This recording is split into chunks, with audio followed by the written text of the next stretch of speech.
Bom, eu sou a Samília, sou profissional de educação física também, assim como muitos de vocês que estão aqui. Eu sou formada pela Unifesp, sou mestre em Ciências da Saúde. Hoje eu trabalho no SUS e sou defensora do SUS, acredito muito, e eu também trabalho na USISAMI. Eu vou dar seguimento aqui e o professor Ronaldo vai estar me assessorando. Então, como vocês já sabem, né, a gente pediu para vocês colocarem aqui nos comentários um bom dia, que é como se fosse a inscrição de vocês, a gente saber que vocês estão aqui. Qualquer pergunta que vocês tiverem durante as palestras, vocês também podem colocar aqui. Uma das coisas que eu vi o pessoal perguntando bastante era sobre se iria ficar gravado. E sim, né? Não deixe, depois eu vou falar um pouco mais a respeito disso, mas vocês estão seguindo a gente aí nas nossas redes sociais, e aí vocês vão ver que vai ficar gravado todo o evento de hoje, tá bom? Então, vamos dar seguimento aqui. A gente tem a nossa próxima palestrante, que é a professora Camila. Professora Camila, já pode compartilhar sua tela conosco. E eu vou falar um pouquinho a respeito da professora. Bom, a professora Camila é Camila Guazelli, né? Ela é bacharel em Educação Física e também Nutrição, pós-graduada em Nutrição nas doenças crônicas não transmissíveis, é doutoranda pelo Departamento de Psicobiologia, bolsista FAPESP, possui uma experiência principalmente nas áreas de nutrição aplicada a doenças crônicas não transmissíveis, com ênfase em doenças cardiovasculares, diabetes mellitus e obesidade. As principais áreas de interesse da professora Camila envolvem a microbiota intestinal, a suplementação de probiótico e também a obesidade. Professora Camila, muito obrigada, né, por estar aqui conosco hoje. A senhora tem 30 minutos para sua apresentação, o pessoal vai mandando as perguntas e no final a gente discute um pouco a respeito disso. Uma ótima palestra.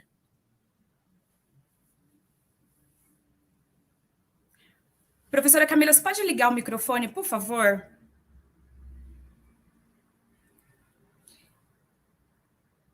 Eu acho que o seu microfone está desligado.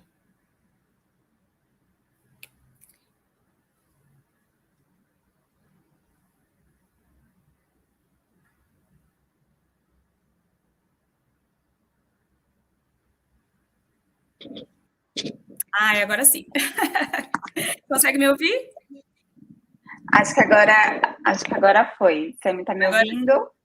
Perfeito, tudo perfeito por aqui. Então, muito obrigada e uma ótima palestra. Então, retomando, inicialmente eu queria agradecer a apresentação da Samília, muito obrigada.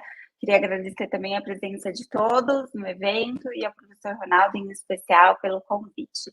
Bom, a minha palestra foi intitulada como Probióticos no Tratamento da Inflamação na Obesidade, que hoje é o tema central do meu projeto de doutorado. Então, me coube falar um pouquinho sobre os mecanismos que envolvem os probióticos no tratamento da inflamação na obesidade e o que a gente tem de evidências científicas mais recentes também. E no final, fico aberta para as perguntas. Então, de forma introdutória, acho que vale a pena a gente ressaltar que a obesidade ela é conceituada como um distúrbio da regulação do balanço energético, no qual a ingestão de energia excede cronicamente o gasto energético. E isso acaba favorecendo o acúmulo excessivo de gordura corporal, mais especificamente tecido adiposo branco, o que acaba, em longo prazo, representando um risco à saúde. Mas por que a obesidade ela é mais do que um distúrbio na regulação do balanço energético, né? E isso é muito importante a gente ressaltar, principalmente pelo tema da palestra. Então, durante o ganho de peso, né, durante esse ganho de peso ou de massa corporal, ao longo do tempo, a gente tem um acúmulo desse tecido adiposo branco, e esse tecido adiposo branco, ele passa a romper a sua arquitetura e a sua funcionalidade, principalmente devido ao processo de hipertrofia dos adipócitos. Quando a gente fala de hipertrofia dos adipócitos, esse processo acaba acarretando em consequências funcionais para esse tecido adiposo, sendo uma das principais o processo de hipóxia, e a partir desse processo de hipóxia a gente acaba liberando algumas substâncias que são quimiotáxicas para algumas células do sistema imunológico, principalmente para monócitos que acabam se diferenciando em macrófagos. E por todo esse ambiente mais já disfuncional, esses macrófagos eles são diferentes do que aqueles que residem num tecido adiposo ainda não hipertrofiado. Então, a gente chama né, esses macrófagos do tipo M1, e, portanto, para fechar esse ciclo, né, e esse ciclo acaba sendo contínuo, esses macrófagos acabam liberando citocinas pró-inflamatórias que acabam permitindo, né, e até mesmo aumentando a inflamação desse tecido adiposo. Então, a gente fala, e isso parece ser um consenso, apesar de algumas controvérsias na literatura, que a obesidade está associada a uma inflamação crônica de baixo grau, principalmente por conta desses eventos que interrompem tanto a arquitetura quanto a funcionalidade do tecido adiposo, aumentando a liberação de citocinas pró-inflamatórias. Bom, e quando a gente fala de inflamação crônica de baixo grau, vocês podem se perguntar, mas isso teria alguma consequência para o metabolismo, para o organismo? Então, vale a pena a gente entender primeiro o que seria essa inflamação crônica de baixo grau. Então, basicamente, a incapacidade do organismo humano de eliminar um agente indutor de inflamação é a causa de um estado pró-inflamatório que, a longo prazo, pode se estender de uma maneira sistêmica. Essa inflamação crônica de baixo grau, ela acaba se diferenciando por diversas características da inflamação tradicional que a gente conhece, principalmente porque ela independe de uma infecção, ela ocorre em graus variados, principalmente ao longo ou ao decorrer da idade, ou ao avançar da idade. Essa inflamação, ela pode progredir gradualmente, então ela tem um caráter crônico em termos de temporalidade, além de hoje ser considerada uma das causas mais relevantes para muitas doenças crônicas inflamatórias, sendo considerada também uma ameaça significativa para a saúde e para a longevidade. Em 2004, a revista Time publicou essa capa, que foi bastante discutida, e eu trouxe ela justamente para a gente refletir sobre algumas falas que foram colocadas na época. Então, eles acabaram discutindo sobre a hipótese que, se pensarmos na inflamação do ponto de vista evolutivo, agora somos vítimas do nosso próprio sucesso. E por que isso, né? Porque ao longo do processo evolutivo, nós, como seres humanos, desenvolvemos uma capacidade de eliminar patógenos. No entanto, atualmente, sob um ambiente totalmente diferente, as táticas que eram usadas pelo sistema imunológico naquela época, principalmente porque não haviam antibióticos, acabam se voltando contra nós, porque eles, principalmente pelo ambiente diferente que vivemos. E esse excesso de inflamação e essa incapacidade agora de parar esse sistema ou esse processo parece fazer muito mais mal do que bem. E aí vale a pena a gente refletir sobre esse processo de inflamação crônica nesse sentido. Então, será que se manter inflamado cronicamente seria realmente bom? Então, a gente vai conseguir discutir um pouquinho sobre isso ao longo da palestra.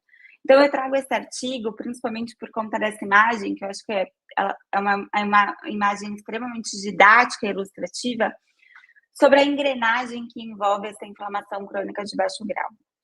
Então, aqui, a gente hoje discute-se muito sobre as causas e consequências dessa inflamação crônica de baixo grau. Então, uma das principais causas que a gente acaba atrelando a essa inflamação acaba sendo obesidade, inatividade física e muitas vezes a dieta, e muitas vezes as três condições estão atreladas. No entanto, nos últimos anos, principalmente nas últimas 2 décadas, a microbiota intestinal, ou intestino, de uma forma um pouco mais geral, tem sido colocado como um fator importante e determinante para o desencadeamento e muitas vezes a progressão dessa inflamação crônica de baixo grau. E a gente vai entender como que o intestino consegue atrelar ou ser uma causa, né, para inflamação crônica de baixo grau. Então, quando a gente fala do intestino, a gente está falando mais especificamente da microbiota intestinal, que tem ganhado bastante notoriedade nos últimos anos. Então, o que seria essa microbiota intestinal? A gente pode definir, entre algumas controvérsias na literatura, que essa microbiota intestinal é uma densa e diversa comunidade de micro-organismos, que inclui arqueia, vírus, fagos, leveduras, fungos, mas principalmente em grande maioria, as bactérias que habitam exclusivamente o intestino humano. Então, a gente tem, sim, microbiotas em outros lugares do corpo, como cabelo, pele, pulmão, enfim, mas especificamente nessa palestra a gente vai abordar sobre a microbiota intestinal, ou seja, a comunidade de micro-organismos que habitam o intestino humano. E um fator extremamente importante sobre essa microbiota intestinal é sobre a sua composição. Então, será que os indivíduos, todos os indivíduos, eles apresentam a mesma composição da microbiota intestinal? Então, atualmente sabe-se que não, e que tem fatores determinantes, principalmente nos 3 primeiros anos de vida, para influenciarem sobre essa composição da microbiota intestinal. Então, alguns fatores como se a mãe teve parto normal ou não, o aleitamento materno, a introdução alimentar dessa criança, entre outros fatores importantes ali nos primeiros anos de vida. Mas, depois que determinada essa composição da microbiota intestinal, será que ainda existem fatores ao longo da nossa vida que podem alterar essa composição da microbiota intestinal? Parece que sim, só que numa magnitude muito menor. Principalmente a dieta, tem alguns trabalhos em animais que mostram que a dieta seria capaz de modular essa microbiota intestinal em até 50, 57%. Mas existem outros fatores importantes, como os medicamentos, principalmente antibióticos, a atividade física e a própria idade, além de outras doenças que também podem influenciar sobre a microbiota intestinal. Então, nem todo indivíduo apresenta a mesma microbiota intestinal. E o que tem se discutido é, será que condições clínicas diversas, principalmente inflamatórias, favorecem ou mesmo que determinem uma diferenciação nessa composição da microbiota intestinal? Então, hoje é uma das perguntas que mais se tem tentado responder nessas últimas décadas. Então, como a gente viu, essa composição da microbiota ela pode ser determinada por alguns fatores iniciais no início da vida e depois por outros fatores ao longo da vida. Mas ainda é muito desafiador, mesmo com o avanço de técnicas de metabolômica, proteômica e análise do DNA das fezes dessas bactérias, ainda é muito difícil a gente definir o que seria uma microbiota ideal ou uma microbiota intestinal saudável. Então, qual seria a melhor composição de microbiota intestinal? Ainda não temos essa resposta na literatura. Principalmente porque esse grau de variabilidade de composição é extremamente grande e impossibilita a gente estabelecer esse padrão de normal ou saudável. Mas o que a gente tem hoje é 2 termos, que seria a eubiose e a desbiose, que acabam caracterizando situações distintas em relação a essa composição.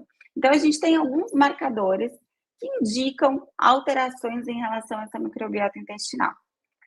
E, em paralelo, marcadores que caracterizariam essa microbiota mais próximo dali do que consideraríamos como saudável. Por exemplo, o aumento da diversidade dessas bactérias, riqueza dos genes, quantidade de espécies produtoras de butirato e a própria resiliência dessas bactérias sobre aquele ambiente.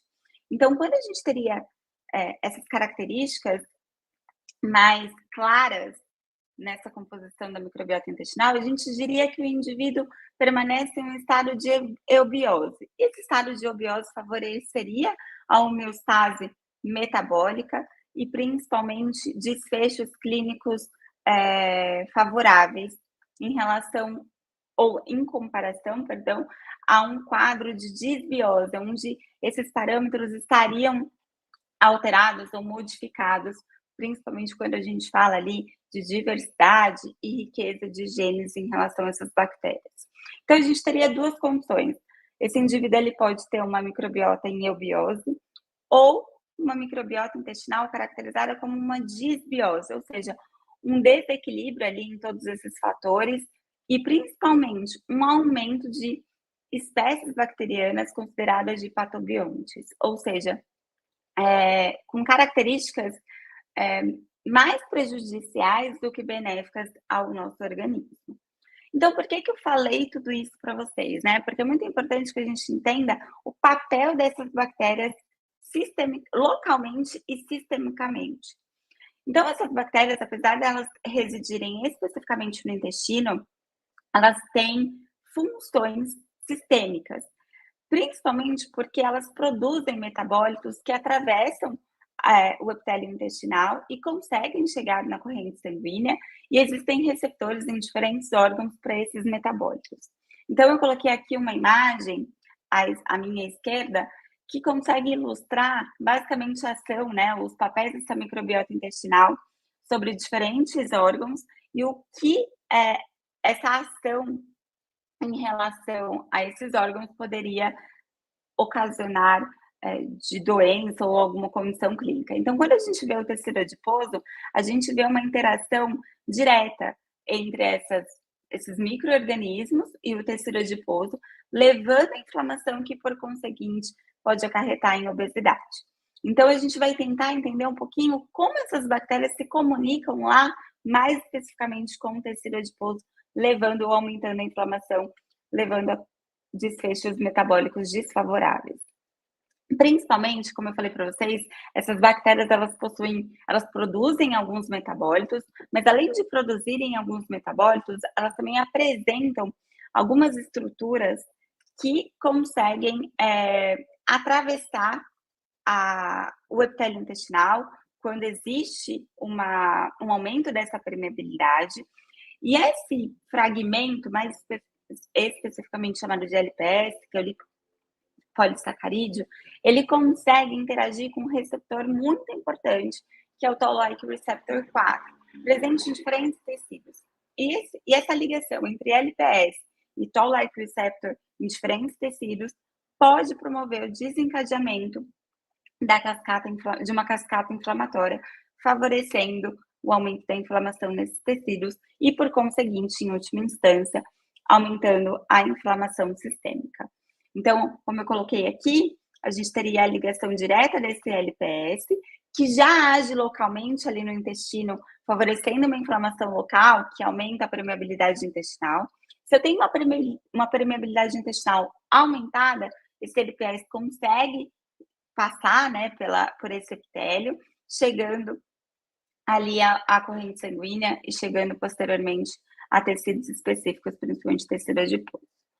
Bom, mas além desses órgãos, né, mais notáveis, a gente tem uma relação muito grande entre essas bactérias e o nosso sistema imunológico. Ali eu coloquei alguns órgãos mais visíveis e fáceis de ilustrar, mas muitas vezes antes deles, a gente tem uma relação entre a microbiota intestinal e o nosso sistema imunológico, principalmente pelo contato muito próximo entre essas células epiteliais, bactérias e sistema imunológico abaixo dessas células epiteliais. Então, como eu comentei para vocês inicialmente, a gente teria duas condições, né? Uma de simbiose, ou seja, um equilíbrio ali entre o perfil, né, e a comunidade de micro-organismos, principalmente de bactérias. Então, numa simbiose, a gente pode dizer que eu teria um papel extremamente importante e uma maior quantidade de micro-organismos comensais. E esse equilíbrio, essa homeostase ali naquele intestino, acaba refletindo também na homeostase do sistema imunológico. Mas aqui à minha direita, a gente, como comentei para vocês também, quando eu tenho um estado de disbiose, ou seja, um desequilíbrio ali em relação a essa composição das bactérias, eu teria já um processo inflamatório inicial. Então, esse LPS já começa a se ligar aos Toll-like receptors 4 ali na própria célula epitelial, e isso já gera uma inflamação local, o que acaba favorecendo o aumento dessa permeabilidade intestinal. E essa permeabilidade intestinal, que seria esse espaçamento entre uma célula epitelial e a outra célula epitelial, principalmente aqui, né, o interócito, a gente teria essa passagem de LPS. Só que esse LPS, ele consegue se ligar a esse Toll-like receptor que é apresentado, né, ou ele está contido em diversas células, não só as não imunológicas, mas também em células imunológicas. Então, ao se ligar a um Toll-like receptor, por exemplo, de uma célula dendrítica, ele ativa essa célula dendrítica, que permite com que essa célula dendrítica libere algumas citocinas específicas, como IL-6, IL-1, IL-23, que acabam favorecendo a diferenciação de um linfócito TCD4 naive e um linfócito TH17. E esse linfócito TH17 acaba produzindo uma citocina inflamatória extremamente importante e uma das mais estudadas ali no processo inflamatório intestinal, que é a IL-17.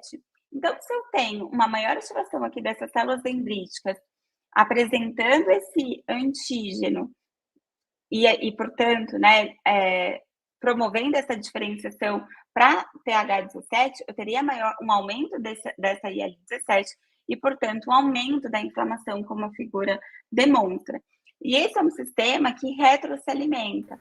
Então, se eu tenho um aumento da inflamação... Licença, professora Camila, 10 minutos para finalizar, tá? Tá bom. Essa inflamação acaba aumentando também ou favorecendo maior disruptura das células epiteliais intestinais. Então, estratégias para microbiota intestinal favoráveis seriam importantes para a gente diminuir inicialmente essa inflamação local, essa permeabilidade intestinal e muitas vezes essa desregulação do sistema imunológico e, portanto, essa retroalimentação da inflamação.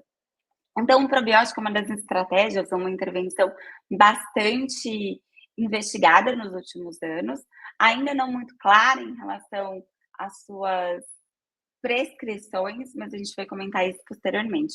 Então, de forma breve, o probiótico é definido e amplamente aceito como micro-organismos vivos que, quando administrados em quantidades adequadas, conferem um benefício à saúde do hospedeiro. Bom, os benefícios comumente associados aos probióticos ainda não são completamente elucidados pelo meio científico, mas se sugere que decorram principalmente por duas razões. Uma, porque esses probióticos podem promover um ambiente intestinal mais favorável, e esse efeito parece ser principalmente dos gêneros Lactobacillus e Bifidobacterium. E, em paralelo, um segundo efeito ou um benefício desses probióticos seria pela promoção de um sistema imunológico mais efetivo. Provavelmente, esse efeito parece ser mais específico da cepa bacteriana que está sendo estudada. Então, as cepas bacterianas específicas, elas podem atuar inicialmente ali no ambiente luminal intestinal, como a gente viu, na barreira intestinal e depois acabam regulando o sistema imunológico da mucosa. E esse processo, né, essa é uma interligação. Então, se eu tenho homeostase intestinal, provavelmente eu vou ter uma homeostase do sistema imunológico. E existe um estado aí de uma interação direta entre o sistema imunológico e bactéria. E os probióticos, eles podem afetar diferentes células envolvidas na imunidade inata e também na adquirida. Como a gente viu, a principal acaba sendo a célula dendrítica, mas outras células também são responsivas aos probióticos.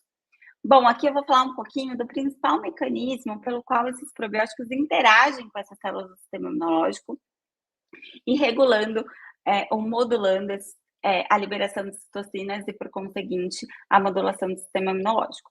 Então, como eu falei para vocês, esses probióticos, assim como as bactérias patogênicas, elas podem interagir com as células dendríticas e, a partir de então, essas células dendríticas acabam, né, a depender ali do antígeno que está sendo apresentado, promover, né, a diferenciação das células T naive em diferentes células TH. Então, por exemplo, aqui, né, se a gente for pensar em estudos, principalmente in vitro, em modelos animais, tem se visto que bifidobactérios infantes acaba inibindo essa diferenciação de célula T naive em TH1, diminuindo, então, ou inibindo IL-2, TNF-alfa ou interferon gama. Já Bifidobacterium animalis lactis, de uma cepa específica, que é a CNCM 12494, acaba promovendo e estimulando a diferenciação dessa célula T naive em TH2, que aumenta a liberação de L4, L5 e L13. Enquanto Lactobacillus acidófilos, e aqui a gente não tem uma cepa específica, bem como Bifidobacterium infantes, acabam inibindo a diferenciação em TH17, que é super importante, porque isso inibe a liberação da IL-17, que tem um caráter mais inflamatório e retroalimentaria aquele sistema que eu comentei com vocês. Então, esses probióticos, a princípio, eles podem agir diretamente nessas células imunológicas. A mais reconhecida, né, então o mecanismo mais discutido acaba sendo pela célula dendrítica, mas também eles podem interagir com as células natural killer ou diretamente com os macrófagos. Então, o que a gente consegue entender, né, desse slide? Que os probióticos têm uma direta relação com as células imunológicas, portanto, acabam levando à proliferação e liberação de citocinas, modulando e a efetivação desse sistema imunológico. Além disso, esses probióticos eles podem interagir não só com as células imunológicas, mas também com as células epiteliais intestinais por alguns mecanismos, por alguns componentes que eles apresentam. Eu não vou entrar aqui em detalhes, depois esses slides vão ficar disponíveis, mas, por exemplo, né, eles têm alguns probióticos, principalmente dos gêneros Lactobacillus, eles apresentam um ácido chamado de ácido lipoteico, que tem uma interação direta com o Toll-like receptor, e essa interação acabaria desencadeando uma resposta, principalmente pela secreção do TNF-alfa. Assim como outros componentes também acabam se ligando ao Toll-like receptor, a depender do gênero e da espécie bacteriana, também modulando a liberação de citocinas e o sistema imunológico, né? A ação desse sistema imunológico. Então, em suma, os pesquisadores sugerem que a modulação imunológica decorrente dessas bactérias probióticas, ela pode ser devido à liberação das citocinas anti-inflamatórias no intestino por diferentes caminhos, como a gente viu, mas principalmente pela interação direta com essas células imunológicas ou também com as células epiteliais intestinais. Então, hoje seriam esses dois mecanismos que a gente tenta entender e ainda mais elucidar sobre os seus efeitos. Professora, 5 minutos, tá? Tá bom. Os probióticos mais usados acabam sendo dos gêneros Lactobacillus e Bacillus, além dos gêneros Bifidobacterium, mas também os gêneros Saccharomyces têm sido investigados nesses últimos anos, além de outros gêneros, por exemplo, como Arquemansia, ou ainda melhor, a espécie Arquemansia mucinifila, que eu acabei não comentando aqui, parece ter um papel extremamente importante, principalmente pela ligação com o Toll-like receptor 2 sobre a inflamação e outros desfechos clínicos envolvendo obesidade. Então, aqui eu vou trazer um resuminho para vocês do que os estudos in vitro e estudos em modelos animais acabam trazendo, principalmente nos últimos anos. E aí a gente vai ver que os resultados, eles corroboram aos mecanismos que a gente acabou de discutir. Então, a gente tem aqui uma série de trabalhos, esse é um trabalho de revisão que revisou todos esses trabalhos, bastante interessante, publicado recentemente na Frontiers, e vale a pena a leitura. Então, a gente consegue observar que várias espécies, algumas cepas, né, foram identificadas, mas nem todas as espécies têm as suas cepas aqui determinadas, em diferentes dosagens, foram testadas sobre parâmetros ou mediadores inflamatórios, citocinas e mediadores inflamatórios. Então, a gente consegue ver muito do que a gente discutiu, né? Um aumento de L10 e de TGF-beta. A gente consegue ver aqui um efeito diferente quando combinadas as cepas do que quando as espécies, do que quando usada isoladamente. Então, essa é uma discussão que se tem também. A gente tem muitos efeitos ainda de cepas ou de espécies isoladas, e as combinações, elas ainda estão sendo estudadas, e a gente tem poucos trabalhos com diversas combinações. Então, a gente consegue ver também aqui um outro trabalho que mostrou a inibição de vias inflamatórias importantes em modelo in vitro, e o aumento da expressão do Toll-like receptor 2 nas células epiteliais ali, que eu acabei de comentar como também um possível mecanismo. Bom, estudos em modelo animal também corroboram aos mecanismos discutidos, então reforçando que esses mecanismos têm a sua clareza, né? Já são elucidados, apesar de ainda precisarem de mais estudos para a gente conseguir entender um pouquinho do todo, né, e não só de mecanismos isolados, mas também corroboram aos estudos mostrados in vitro. Então, a gente também vê uma diminuição de L17, como eu falei para vocês, uma importante citocina inflamatória secretada ali pela TH17 no intestino. A gente vê a ativação da histamina ali no macrófago, pelo macrófago. A gente vê uma diminuição de IL-6, de TNF-alfa, também um aumento de células Treg. Então, a gente consegue ver que, realmente, esses estudos in vitro em modelo animal corroboram os mecanismos discutidos. E vocês vão me perguntar estudos em humanos. A gente publicou essa revisão em 2020, o nosso desfecho não era inflamação, mas era perda de massa corporal, indivíduos com obesidade e com sobrepeso, e a gente viu, e a gente pôde concluir, né, a partir dessa revisão, apesar de não ter sido uma revisão sistemática, sobre a divergência e heterogeneidade dos protocolos de intervenção com probióticos, sobre tempo de suplementação, matriz da suplementação, também sobre os diferentes fatores que podem, sim, ser fatores confundidores para o resultado do probiótico. Então, quando a gente fala em estudos em humanos, a gente ainda não tem muito claro sobre os desfechos inflamatórios e sobre os efeitos, sobre os desfechos clínicos ainda maiores, por exemplo, como a perda da massa corporal, resistência à insulina. Bom, já estou caminhando para a conclusão. Eu trouxe esse artigo justamente para encerrar e poder concluir a minha apresentação, de que o efeito inflamatório de diferentes cepas de probiótico demonstrados em estudos in vitro, em animais, deve ainda passar por testes de condição de vida real, para a gente poder avaliar realmente o seu potencial uso em humanos. Ainda se faz muito necessário ensaios clínicos randomizados e controlados de alta qualidade e com potencial adequado para testar esses probióticos muito bem definidos. Então, quais cepas que serão usadas, quais combinações, a dose, a matriz, o tempo de intervenção, quais fatores confundidores serão controlados. Então, esses ensaios clínicos ainda precisam ser realizados, principalmente aqui no Brasil. A gente tem poucos trabalhos com ensaios clínicos e probióticos e obesidade. Além disso, a gente precisa entender que há necessidade de um melhor rastreamento dos dados de segurança durante a condução desses ensaios clínicos de curto a longo prazo. Então, será que todos os probióticos testados, eles são realmente seguros e promovem benefícios a esses participantes?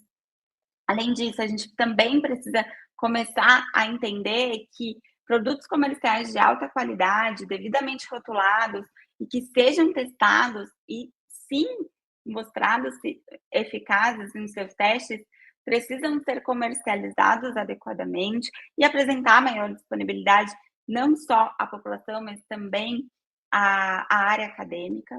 Além disso, a aplicação por profissionais de dados de eficácia disponíveis de uma maneira baseada em evidências. Essa abordagem ela compreende a avaliação da totalidade dos dados, sejam positivos e nulos, por meio de um processo de revisão sistemática, que sejam imparciais, ou seja, sem conflitos de interesse, para a gente compreender cada vez mais os efeitos dos probióticos.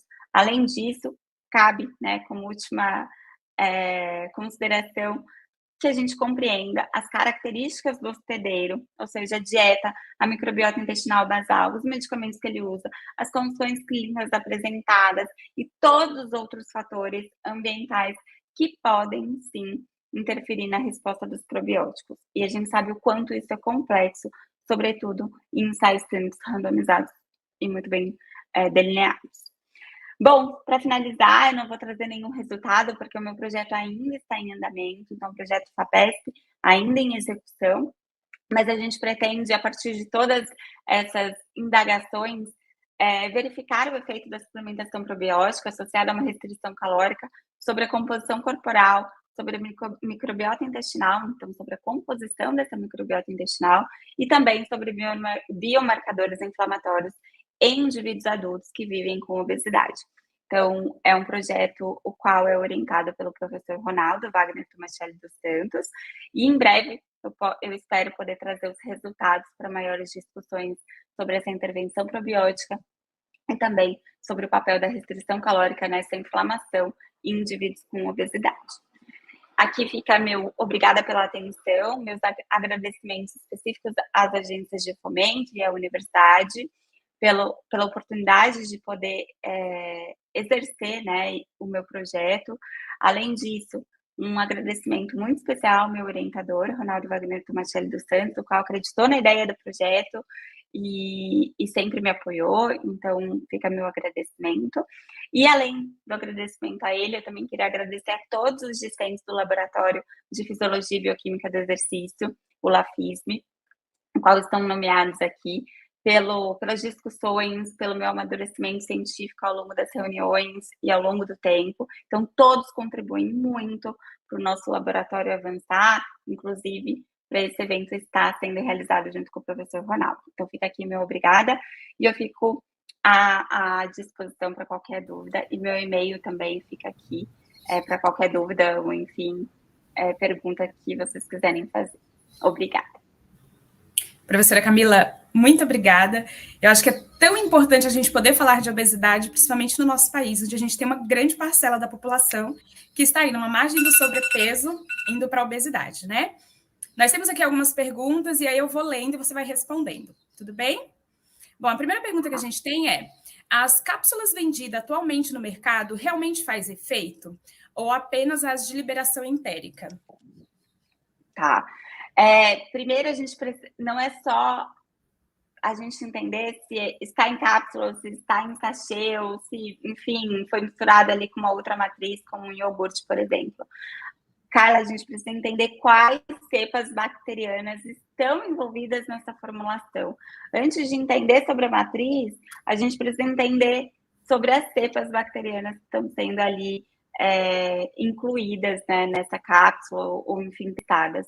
Então, acho que a matriz é um fator importante, mas ainda compreender e ver os efeitos das cepas bacterianas, acho que acaba sendo mais determinante do que só a matriz.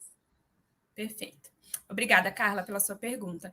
A próxima pergunta que nós temos aqui, deixa eu só liberar, foi feita pela Mari. A Mari pergunta o seguinte: como medir ou avaliar a inflamação crônica de baixo grau? Existe algum exame específico? Tá, obrigada pela pergunta, Mari, uma pergunta bastante interessante. Então, por exemplo, né, no meu projeto a gente vai avaliar sangue e a gente vai avaliar algumas toxinas, como eu falei, né, de caráter inflamatório, naquele contexto, né, e de caráter anti-inflamatório. Então, é possível a avaliação dessas citocinas, sim, mas não é comum a gente avaliar no ambiente clínico. Então, é difícil a gente extrapolar no ambiente clínico justamente por conta disso, porque não é rotineiro a gente avaliar e principalmente interpretar, né? Existe ainda a limitação da interpretação em relação a essas citocinas. Sim. Eu gostaria de adicionar aí uma questão ao que a Mari trouxe, que é, no ambiente clínico a gente faz muito mais os exames laboratoriais, né? Os exames bioquímicos. Sim. E aí qual que é a sua esperança em relação a chegar a este momento que a gente possa avaliar esse grau de inflamação? Eu acredito que seria bastante interessante, Tami. Acho que a gente tem, né, que entender o porquê que iríamos avaliar, né? Sim. Intrinsecamente, quando a gente fala de, por exemplo, uma circunferência abdominal elevada, muito elevada, provavelmente a gente já tem ali, né, um excesso de tecido adiposo, principalmente visceral. Então, provavelmente aquele indivíduo já tem, sim, uma inflamação por tudo que já é descrito na literatura. Então, se a gente for pensar em custo-benefício, talvez uma circunferência de cintura já me revele muito mais do que eu posso imaginar. Mas, claro que seria muito interessante se a gente tivesse em paralelo esse perfil inflamatório, mas eu acho que além de só ter esse perfil inflamatório, também eu ainda vejo que a gente pode tentar entender, considerar, né, acho que um entendimento sobre como interpretar realmente, né, essas interleucinas ou essas citocinas, porque elas, diferentemente de exames mais comuns, a gente não teria ali um ponto de corte muito claro ainda. Sim. Então, eu acho que a gente tem muito a avançar para utilizar essas interleucinas, as citocinas, lá no ambiente clínico. No ambiente acadêmico a gente usa em modelos animais, in vitro, enfim, trazem muitas respostas, mas a gente ainda tem a dificuldade de integrar todos os sistemas, né? Acho que a professora Cristina falou anteriormente, né? O sistema imunológico é extremamente complexo e existem vários caminhos. as citocinas e as interleucinas são só uma ponta, mas acredito que lá na frente, acho que aí no futuro, quem sabe, seriam parâmetros interessantes. Perfeito. E aí eu acho que o que é legal é que quando você traz essa questão de avaliar, por exemplo, simplesmente a circunferência abdominal, que é algo que a gente consegue ter uma fita e fazer isso no nosso dia a dia, a circunferência abdominal ela já é uma análise que a gente faz para risco de doença cardiovascular. Então aí a gente coloca essa outra função, eu acho que fica brilhante para a clínica, né? A gente tem mais uma pergunta aqui, que é: a inflamação crônica de baixo grau, ela é imunossupressora? Eu acredito que sim, viu, Sami? Principalmente porque essa inflamação crônica de baixo grau, ela perdura por muito tempo, né? Sim. Como o próprio nome diz, tem o crônico aí, e isso diminui a efetividade e a atividade desse sistema imunológico. Eu tinha um slide que eu acabei tirando, mas que mostra justamente isso, né? O quanto a homeostase do organismo é importante para a homeostase do sistema imunológico e, portanto, para a efetividade dessas células imunológicas. Então, sim, acaba... E se a gente for pensar, né, tem alguns trabalhos que mostram que indivíduos com obesidade, quanto maior o grau de obesidade, eles acabam sendo considerados imunossuprimidos, né? Uma menor atividade e funcionalidade e efetividade desse sistema imunológico. Perfeito. Bom, a próxima pergunta é: o LPS se liga ao mesmo Toll-like receptor do TNF-alfa? Não, o TNF-alfa ele tem um receptor específico, enquanto o LPS se liga ao Toll-like receptor 4. Então, eles são receptores inflamatórios, né, que desencadeiam vias inflamatórias, mas são receptores diferentes. Perfeito. Bom, já estamos finalizando aqui as perguntas, né? É legal que o pessoal trouxe bastante. A Carla trouxe mais uma pergunta que é: qual que é o previsto de conclusão do seu estudo? Acho que o pessoal está aí, ó, querendo saber quando que acaba para ter mais informação. Isso é muito bom. Essa pandemia acabou atrapalhando, né, o início das coletas, acho que para todo mundo, mas em breve a gente vai começar a coletar e espero poder divulgar para todos que puderem participarem, né? Mas, enfim, Carla, a conclusão, na verdade, acho que a nossa principal pergunta é se o probiótico isoladamente ele é superior à restrição calórica, e uma restrição calórica bem conduzida, não severa, em relação à inflamação, composição da microbiota intestinal e também perda de massa corporal. Tem alguns trabalhos bem interessantes, mas ainda iniciais, que mostram o efeito da restrição calórica sobre a diminuição da inflamação e melhora da composição da microbiota intestinal. Então, a gente quis testar realmente se combinadas, e não tem nenhum trabalho no Brasil até o presente momento que já testou, pretende testar essa combinação. Tem poucos trabalhos fora que juntaram probiótico com restrição calórica. Então, a nossa ideia é realmente ver se os probióticos associados à restrição calórica vai ser superior à própria restrição calórica, que a gente sabe o quanto é efetiva, quando bem conduzida e quando sustentada na obesidade, né? Perfeito, professora. Eu gostaria de agradecer, né, a sua apresentação. Obrigada, Luciana. Eu queria falar, acho que tem como o Ronaldo voltar aí, porque eu quero ler o que a Luciana deixou, só um pouquinho. Eu aproveito para deixar uma informação, que é o seguinte: o pessoal sempre pergunta, né? Quando que vai finalizar esse trabalho? Eu gostaria de ter acesso. E uma das formas de saber quando finaliza esse trabalho é vocês acompanhar o grupo aí pelas redes sociais. Né? A gente tem o YouTube, a gente tem o Facebook, tem também o Instagram. Então, vocês digitam lá, LaFISD, e aí vocês acompanham todo o grupo aí nas redes sociais, vocês vão estar sabendo, né, quando que as pessoas vão estar defendendo as suas teses, quando vai estar publicando seus trabalhos, e aí vocês podem levar isso também aí para o dia a dia de vocês. E aí eu gostaria de finalizar aqui com a mensagem da Luciana Magri, que ela diz assim: obrigada, professora Camila, pela excelente aula. Parabéns. Vou acompanhar o seu trabalho, porque com certeza será um sucesso. Eu acho que o pouquinho que você pode falar hoje aqui para a gente pode ter certeza, né, de que realmente o seu trabalho será um sucesso, Camila. Então, assim como a Luciana, eu gostaria de agradecer também pela sua aula. Foi muito rica, muito aprendizado e um ótimo dia. Obrigada, Luciana, e obrigada, Samile. Obrigada, professor Ronaldo.